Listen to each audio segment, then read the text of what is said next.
In a dramatic turn of events, the IDF's elite Nahal Brigade has launched a powerful assault on Hamas Strongholds, capturing weapons and intensifying the conflict.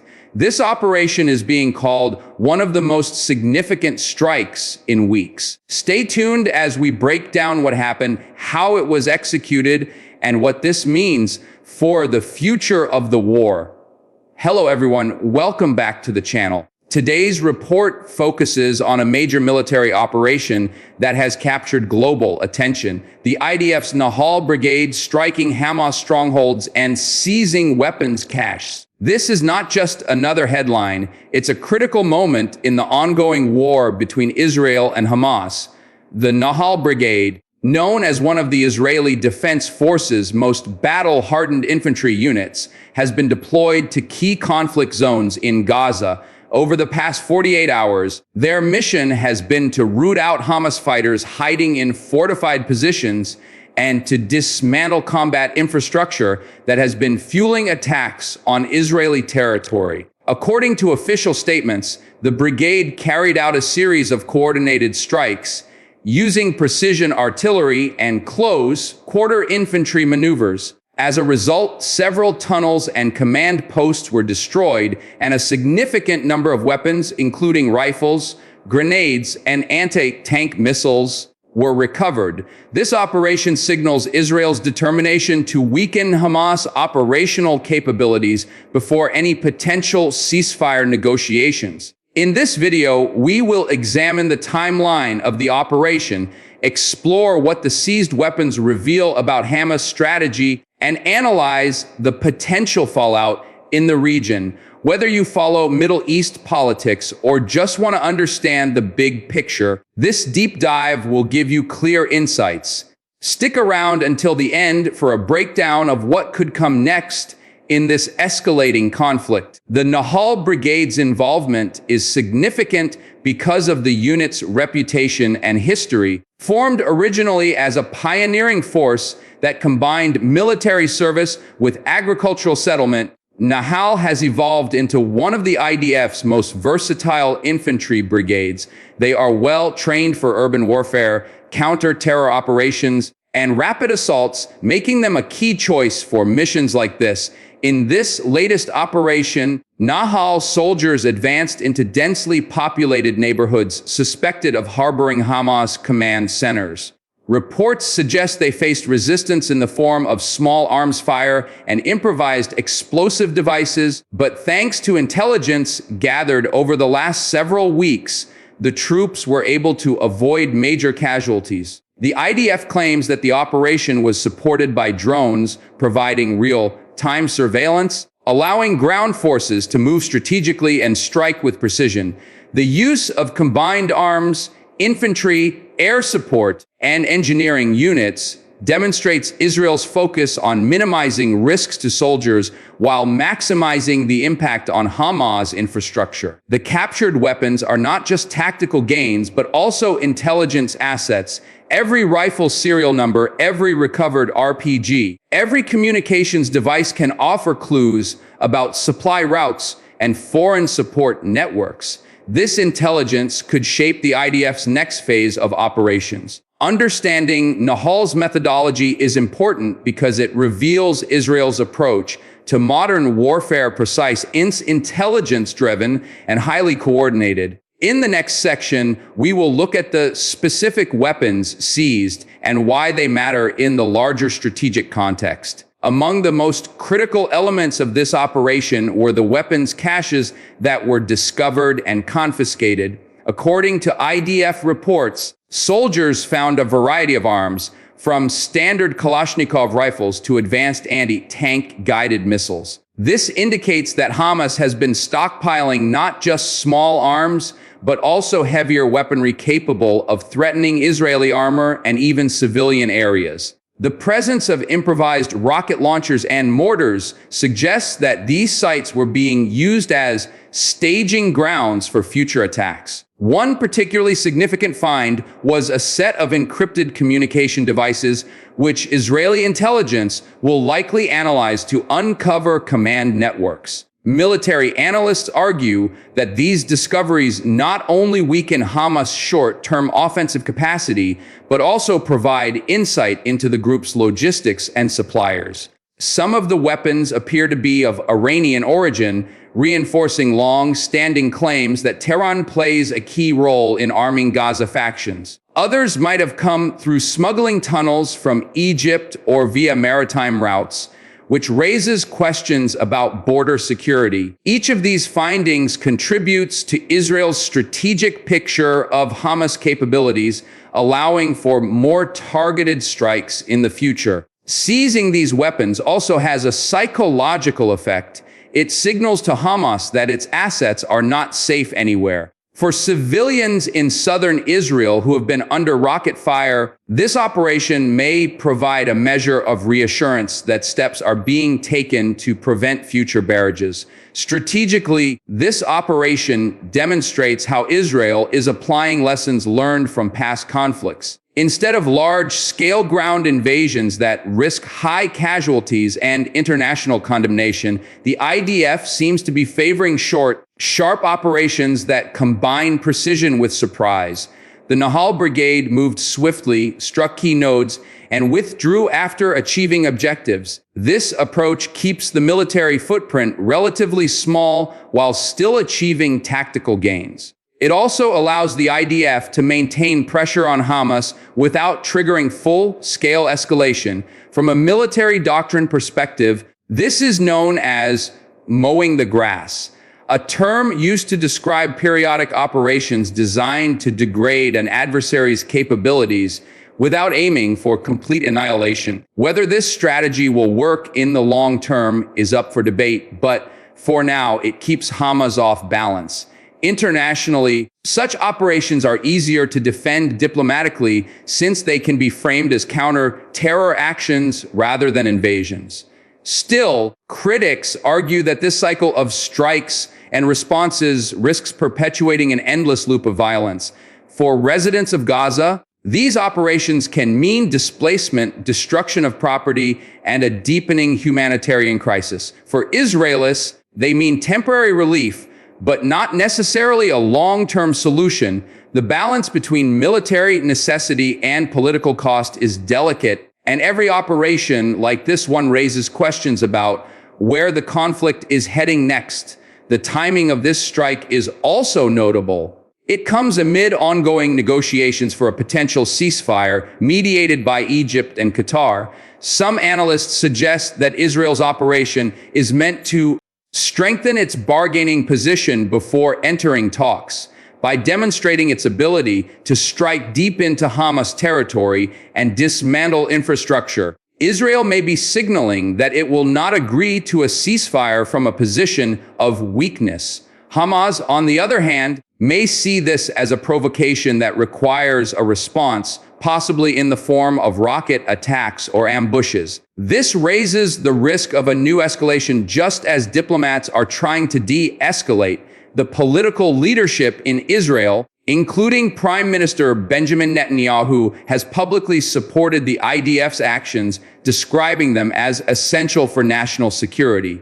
Domestically, such operations often boost public confidence in the government, which may be facing criticism for previous lapses in security. For Hamas, losing weapons caches is a blow to its operational readiness and to its image as a resistance force. In the coming days, the group may attempt to reassert its presence through public displays of defiance or retaliatory attacks. This interplay between military action and political messaging is at the heart of the conflict's complexity. Every strike is both a tactical maneuver and a piece of psychological warfare aimed at influencing the other side's decision-making. Civilian impact remains one of the most sensitive issues in these operations. While the IDF claims to take extensive precautions to minimize harm to non-combatants, the reality is that Gaza is one of the most densely populated areas in the world.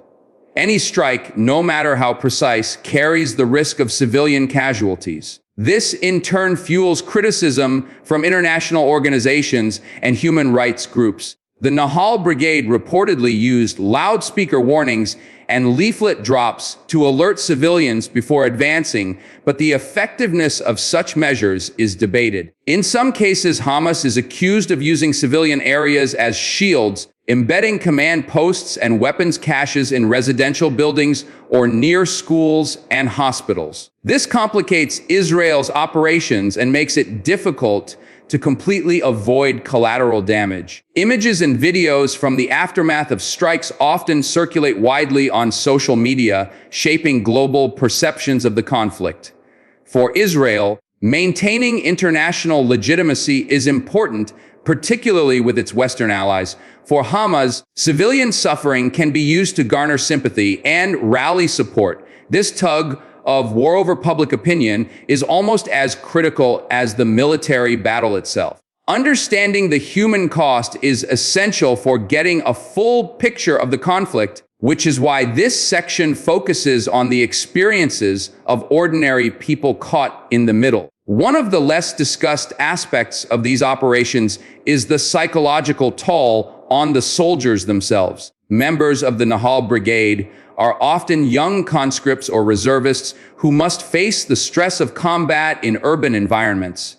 Clearing buildings, searching tunnels, and confronting armed militants are high-risk tasks that require split-second decision-making. Even with advanced training, these experiences can leave lasting mental scars. The IDF provides psychological support and counseling for troops, but the challenges are immense. On the Hamas side, fighters often use guerrilla tactics, disappearing into tunnels or blending in with civilians, which adds to the mental strain of distinguishing between threats and an innocence. Understanding this psychological dimension is key to comprehending why military operations are so complex. War is not just a clash of weapons, but also of wills. The morale of the Nahal Brigade is reportedly high, bolstered by a sense of mission and public support. However, prolonged conflict can erode even the most disciplined forces' resolve. This is why the IDF often rotates units in and out of Gaza to prevent burnout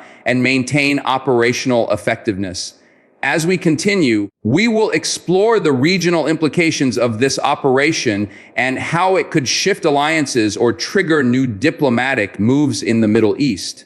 Regionally, this operation has drawn mixed reactions. Some neighboring countries have condemned the strikes, warning that they could destabilize the situation further. Others, particularly nations concerned about the rise of Islamist militancy, quietly welcome Israel's efforts to weaken Hamas. Egypt, which shares a border with Gaza, has a vested interest in preventing the conflict from spilling over and sparking unrest in the Sinai Peninsula. Qatar, a key mediator, may find its diplomatic efforts complicated if Hamas retaliates and Israel responds with more force. Meanwhile, Iran has issued statements condemning Israel and promising continued support for Palestinian factions. This highlights the broader geopolitical dimension of what might seem like a localized conflict. Every clash in Gaza reverberates through regional politics, affecting alliances and security calculations. The United States has expressed support for Israel's right to defend itself while also urging restraint to prevent civilian casualties. European countries are divided, with some calling for an immediate ceasefire and others taking a more cautious approach. These diplomatic currents shape what happens on the ground because international pressure can limit how far Israel is willing to go. At the same time, Hamas uses global attention to frame itself as a defender of Palestinian rights, which helps it gain financial and political backing. This dynamic ensures that each military operation has far-reaching consequences beyond the battlefield. Looking at the future, the success of the Nahal Brigade's operation raises several questions. Will Hamas attempt to rebuild its capabilities quickly, or will it go underground and wait for a more favorable moment to strike? Will Israel launch follow-up operations to maintain pressure, or will it pause in anticipation of ceasefire talks? These decisions will shape the next phase of the conflict. Another critical factor is public opinion, both in Israel and internationally. If Israeli citizens feel safer after this operation, the government may gain more leeway to continue similar missions. If, however, the operation sparks international backlash or leads to civilian casualties that dominate headlines, there could be pressure to halt further action. For Hamas, the challenge is to recover militarily while maintaining political legitimacy. Losing weapons is a setback, but the group has shown resilience in the past, often rearming within months. This cat and mouse game is likely to continue as long as the underlying political dispute remains unresolved. For now, analysts are watching closely to see whether this operation will lead to a temporary lull in hostilities or trigger a new round of escalation. The answer to that question could determine the region's stability for weeks, if not months, to come. In conclusion, the Nahal Brigade's strike on Hamas strongholds is a powerful reminder of how quickly the situation in Gaza can shift. This operation achieved its immediate goals, neutralizing fighters, destroying infrastructure, and seizing weapons, but it also raises the stakes for what comes next. Whether this will pave the way for a ceasefire or ignite a new cycle of violence remains to be seen. What is clear is that both sides are locked in a struggle that goes beyond territory. It's a battle over security, identity, and survival. For observers around the world, understanding the details of operations like this is crucial for grasping the bigger picture of the Middle East conflict. If you found this breakdown helpful and want to stay updated on future developments, make sure to like this video, subscribe to the channel, and hit the notification bell so you don't miss our next deep dive. And share your thoughts in the comments. Do you think operations like this bring Israel closer to long-term security, or do they simply prolong the cycle of war? Your opinion matters, and we'd love to hear it.